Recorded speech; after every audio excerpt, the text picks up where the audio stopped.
साजिद हबीब साहब आपकी तरफ आऊंगी। हमें ये तो समझा दें पहले कि हम आगे सऊदी अरब और पाकिस्तान का इसमें पूरा क्या किरदार है, एक पॉजिटिविटी जो आई है, लेकिन जो इतना बड़ा दिफाई रडार निज़ाम है ईरान ने, मतलब कतर का निज़ाम, दुबई का रडार सिस्टम, फिर थर्ड जिस पर अमेरिका इतना प्राउड फील करता था कि मतलब वहाँ को घुस नहीं सकता, आयरन डोम जैसे मज़ार। ईरान इस टाइम पे एक मुझे तो ये नज़र आ रहा है Iran is more superior and super power. उनके मिसाइल सिस्टम ने उड़ा के रख दिया सबके सबको। तो हम बेसिकली ईरानियन टेक्नोलॉजी, इनके खैबर शिकन और इस तरह के ये इतनी एडवांस टेक्नोलॉजी, क्या अभी भी इनके पास इससे भी कोई एडवांस टेक्नोलॉजी मौजूद है? बहुत शुक्रिया। सबसे पहले तो आपने जो खबर दी है ये बहुत अच्छी खबर है कि ईरान के सदर ने खुद आके ऐलान किया है कि अब वो इन गल्फ और अरब ममालिक के ऊपर कोई हमला नहीं करेंगे जब तक कि वहाँ से कोई इनकी तरफ हमला ना आए।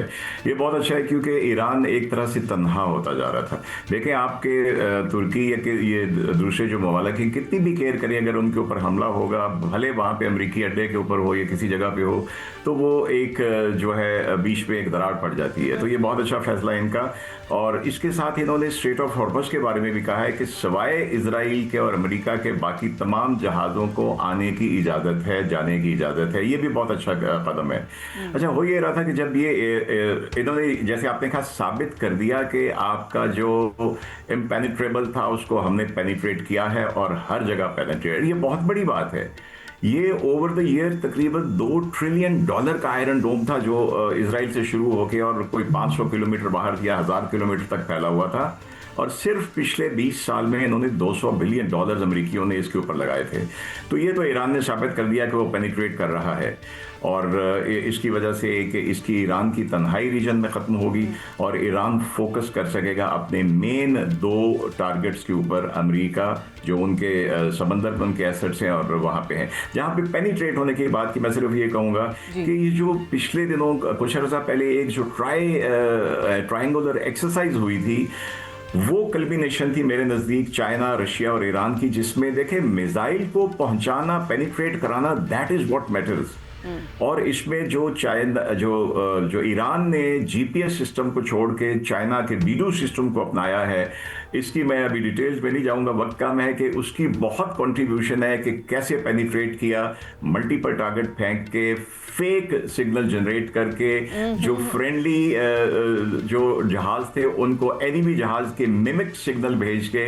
आई थिंक ये बड़ी कामयाबी है ईरान की और इसमें दोस्तों का काफी अच्छा हाथ है। दोस्तों का हाथ है, लेकिन एग्जीक्यूशन एज इट इज कर देना ये भी एक बहुत महारत होती है। ब्रिगेडियर साहब, मैं आपकी तरफ आऊंगी। जिस तरह साजिद हबीब साहब ने हमें बताया कि इसमें चाइना, रशिया साथ दे रहा है ईरान का, लेकिन अब दोबारा एक नया एयरक्राफ्ट जॉर्ज डब्ल्यू बुश वो भी आ रहा है, क्योंकि अब्राहम लिंकन को जिस तरीके से डैमेज कर दिया वो तो अब निकल गया, बहुत पीछे हट गया है। अब एक नया एयरक्राफ्ट कैरियर अमेरिका जो है वो दोबारा उतारा है समंदर के अंदर। तो आपको क्या लग रहा है कि अमेरिका अभी भी फुल मूड में है? क्योंकि पहले इन्होंने कहा कि 4 हफ्ते के अंदर फैसला आ जाएगा, फिर 6 हफ्ते पे गया, अब वो कह रहे हैं कि अमेरिका लंबी ये जंग लड़ने को तैयार है। वो तो ये माइंडसेट के साथ है, उन्हें नहीं समझ आ रही ईरान की।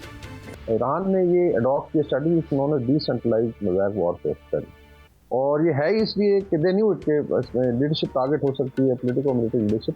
तो किस तरीके से एक नेटवर्क क्रिएट किया गया है जो, और उसमें आई थिंक जो पुराना जर्मन सिस्टम था ऑफ स्टैटिक, कि आप डिसेंट्रलाइज कर दें, कंट्रोल और मिशन दे देते हैं नीचे यूनिट को, बटालियन ब्रिगेड लेवल पे, और वो बड़े अच्छे तरीके से उन्होंने लड़ा। वरना यही जो आई थिंक असेसमेंट थी यूएस की और इजराइल की कि डीकैपेसिटेटिंग जो स्ट्राइक आएगी उसकी लीडरशिप के जाने के बाद कोलैप्स है, वो नहीं हुआ। दूसरा, आई थिंक अली खamenei जो हैं, जो अपना अजीम लीडर थे, उनकी शहादत के बाद बड़ा सॉलिडिफाई हुआ है इंटरनल पर। तो आई थिंक ये दोनों जो स्टडी कैलकुलेशन थी ये गलत हुई है।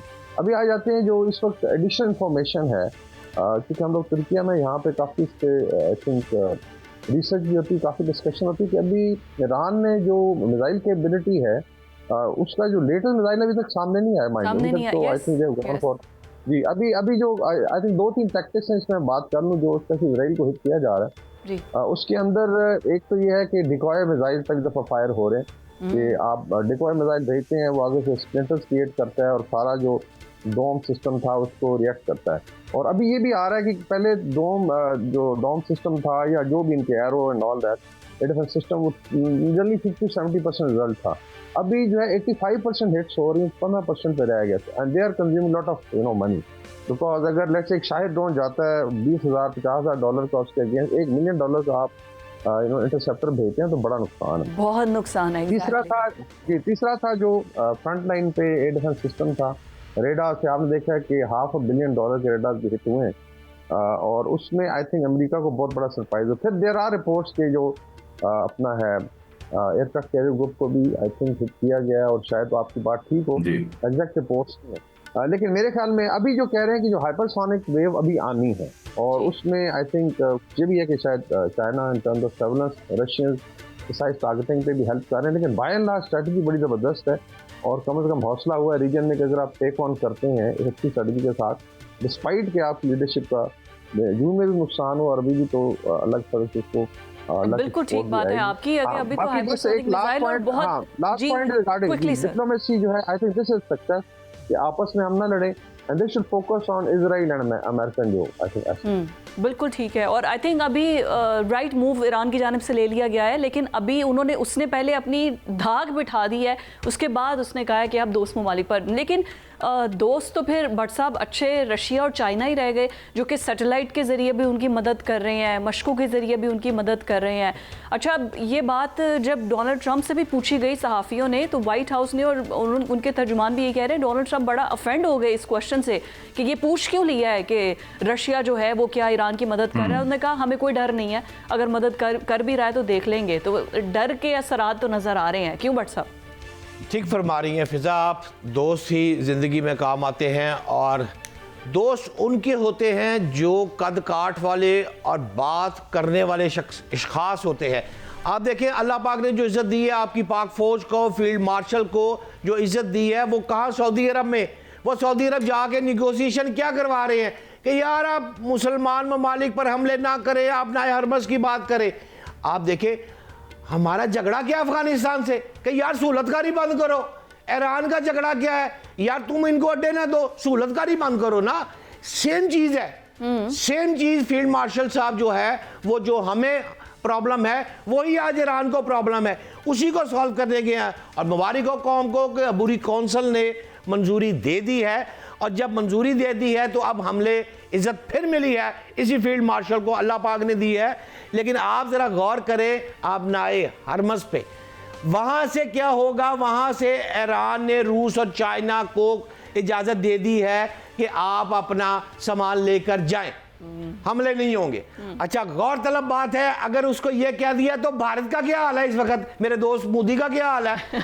वहां पर भारत का 10,000 करोड़ का सामान, 10,000 करोड़ का सामान इस वक्त, और 38 जहाज 38 जहाज जो है वो इस वक्त जलीलो ख्वार हो रहे हैं।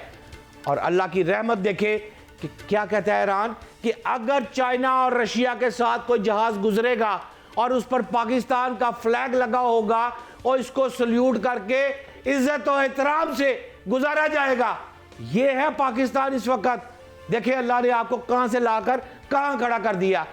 लेकिन सवाल यहां पर यह है, लंबी तकरीर बाद में करूंगा, ये जो आपने रशिया की बात की है, आप जरा गौर करें कि पाकिस्तान ने जो कर रहे 10 से ज्यादा जो जहाज गिराए और उनको हिट किया, वो कैसे गिरा लिया आपने भी?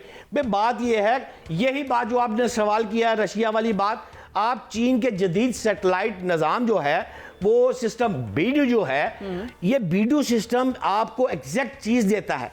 आप गौर करें ईरान जो पहले हिट कर रहा था वो लग रहे थे लेकिन टक निशाने पे नहीं लग रहे थे। लेकिन अब से जब चाइना और रशिया थोड़ा सा मुतरक हुए हैं और सैटेलाइट निज़ाम, मेरी रिपोर्ट के मुताबिक वो जो जदीद सैटेलाइट नेविगेशन नेटवर्क है वो क्लियर हुआ है, तो निशाने बिल्कुल ठीक लगना शुरू हो गए। और आज की जंगों में फिजा इंतहाई अहम किरदार अदा करती है। ये सैटेलाइट चीज़ें ही सबसे अहम होती है। लेकिन आपकी इजाज़त से एक थोड़ी सी तिश्तगी रह गई है वकार खान साहब से।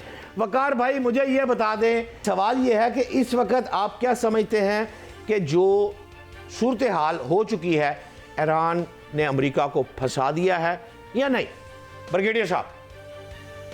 ये 100%। देखिए अभी इनके अपने कमेंटेटर हैं, आई थिंक कर्नल मैकग्रेगर हैं और स्कॉट रिटर हैं, जो बड़ा ऑब्जेक्टिव एनालिसिस, वो आपने पहली स्ट्राइक में जो है अजीम लीडर खamenei को शहीद किया, you lost the war the same time, उसी मोमेंट पे जो 6 आपने बॉम्ब फेंके, you lost the war because it's already, let's say अगर अपोजिशन थी भी तो ईरानियन बड़े गैरतमंद लोग हैं, दे गॉट यूनाइटेड। फिर आ गया जो इतनी 2-3 सरप्राइजेस हैं। एक तो ये है कि बेसिकली जो मैंने बात की मजाक वॉरफेयर का डिफेंस सिस्टम है। नंबर 2 वाज दे थॉट कि जी पुराना तरीका जब चढ़ाई करें लिबिया पे जैसा कर दी थी इराक पे कि लीडरशिप मेल्टडाउन करेगी उसके बाद कोलैप्स हो जाएगा, वो नहीं हुआ, एक रेजिलियंस नजर आई है। और तीसरा मेरे ख्याल में इनको थोड़ी आदत पड़ गई थी कि अगर आप डराएं जैसा इसराइल करता रहा है और एक ऑरा क्रिएटेड था, अमेरिकन नेवर एक्सपेक्टेड कि उनके फ्रंट लाइन बेसेस हैं गल्फ पे वो हिट होंगे बिकॉज दे थॉट इनको इम्यूनिटी हाथ से इतना बड़ा रिस्क नहीं लेगा। लेकिन Iran then went all out, हम हमेशा कहते हैं कि ये उसकी सर्वाइवल की लड़ाई है और ये बड़ा I think I would say बड़े ज़बरदस्त तरीके से फाइट बैक करेगा। और अगर ये हफ्ता निकाल जाता है then I think we see a decline of American power. Already जो बड़े सर्कल में वो बात कर रहे हैं कि ना सिर्फ अमेरिका फंस गया, बट जस्ट इमेजिन कि अगर आप गारंटी नहीं दे सकते अपने फ्रेंड्स को, अगर आप इसराइल को गारंटी नहीं दे सकते तो फिर क्या रह जाता है सुपर पावर के पास। तो अभी तो रशिया और चाइना तो सामने आए ही नहीं है। हाँ ये जरूर है कि लोग कह रहे थे जी कि where are Russia and China, और मैं हमेशा कहता हूँ कि ये दे विल कम बिकॉज उसका बहुत बड़ा स्टेक है। तो खुदा ना खास्ता ईरान लूज करता है तो everybody loses, Russia, China, Türkiye, Pakistan, Saudi Arabia. तो मेरे ख्याल में रीजन के लिए भी बड़ा अच्छा हुआ।